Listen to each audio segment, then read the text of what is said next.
Provide nga pala 44 bar strap challenge by Glock 9. Let's do it.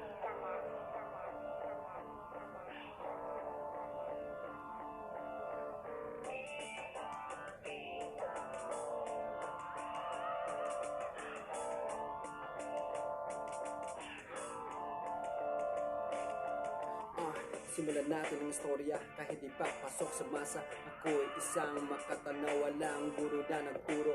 Inaral mag-isa, nagsulat kahit na pabalibag. Kaya susubukan na sumali sa laro ni Glock. Wala naman siguro posible kung ipakita mo yung tunay na ikaw na may isang talento din sa pagpakitang tao.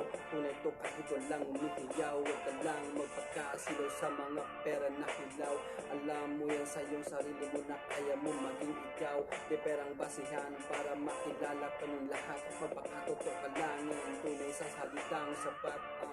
Ipapayo ko sa iyo kapatid, bilang kapatid, handa ko ihatid ang mga bagay, yung mga gusto marinig. Kaya ingat kapatid, sa larong ito di ka dapat ihatid. Tanging ikaw lang mga makagawa na mga gusto mong gawin. Ihatid sa iyo mga tagapakinig.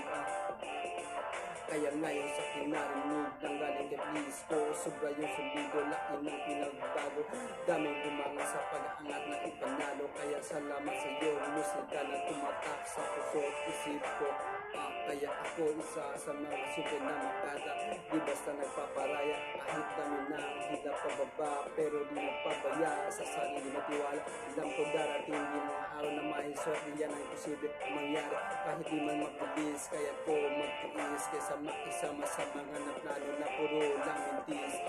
Gumawa ng isang sulat kahit wala sa plano. Kung nagrinig ko police ko din ako nagreklamo, kasi alam ko isa to sa na-miss ko. Kaya sa larong ito manalo o matalo, isa pa rin ako nagbilib sa 44 ni police ko.